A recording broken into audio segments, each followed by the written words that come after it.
Hello दोस्तों। आज की कहानी है अंकित के बारे में, जो कि एक मल्टीनेशनल कंपनी में काम करता था। दरअसल बात क्या थी कि वह गांव से आया लड़का था। उसके पापा ने उसे बाहर भेजा था कि तू बाहर जा और जॉब कर। उसने ग्रेजुएशन कर रखी थी, इसलिए उसको जॉब मिलने में दिक्कत नहीं हुई और उसे सीधा ही मल्टीनेशनल कंपनी में जॉब मिल गई। तो वो मल्टीनेशनल कंपनी में वो जॉब करता था और वो क्या था कि वैसे तो उसका टाइमिंग था कि 9 से शाम को 5 बजे तक।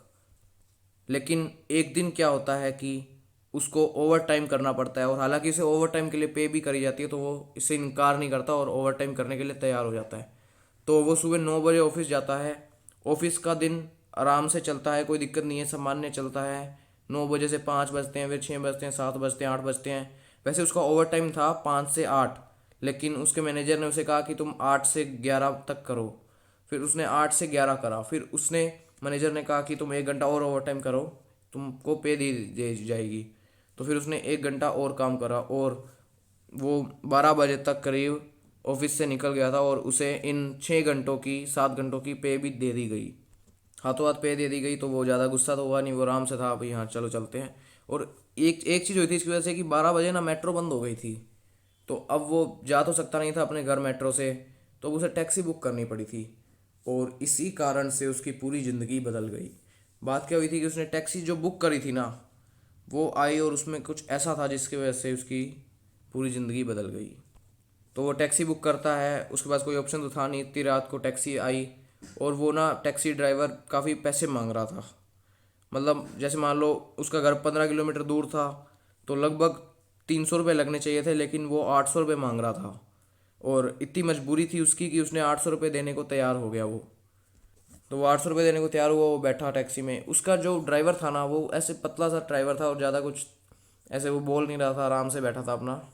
और अंकित थका भी हुआ था, तो उसे नींद सी आ रही थी। मतलब वो नहीं चाहता था कि ज़्यादा बात करे या ज़्यादा आगे ध्यान दे, वो इस समय बस सोना चाहता था।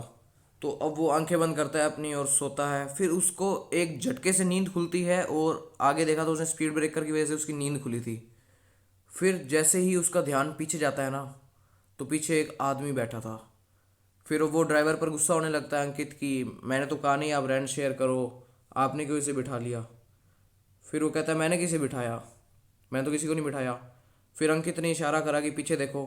फिर जब ड्राइवर ने पीछे देखा ना, वहाँ पर कोई नहीं था। और फिर अंकित ने उसे कहा कि देखो तुम देख क्यों नहीं रहे पीछे।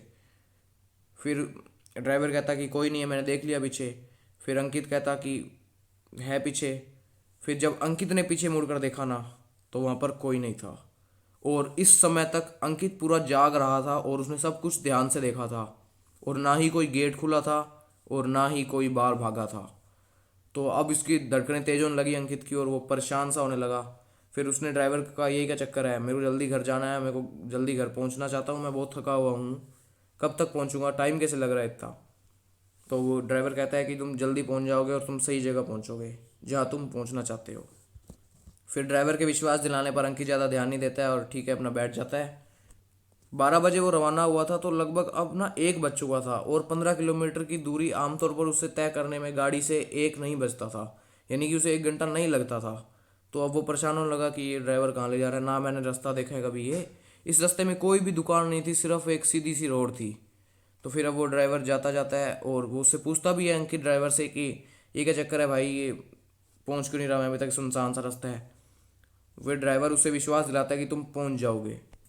फिर अंकित एक झपकी ले लेता है और फिर जब वो आँख खोलता है ना, तो उसे उसकी गाड़ी रुकी हुई दिखती है।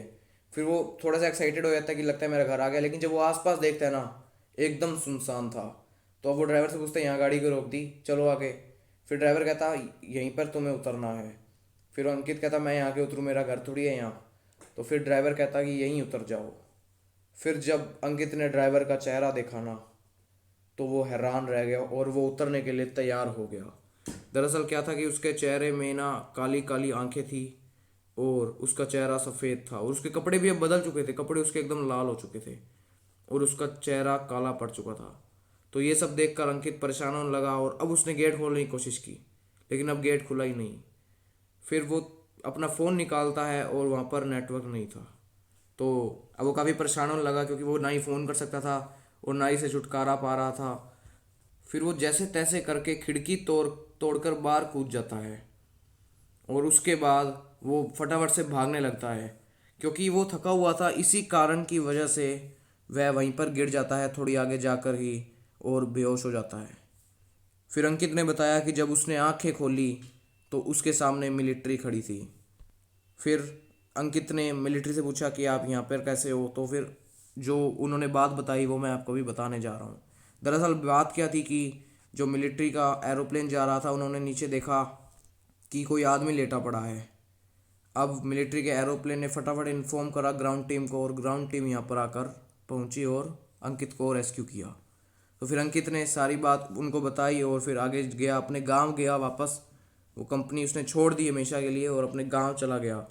और फिर गांव में उसने जाकर एक बूढ़े बुजुर्ग को सारी बात बताई।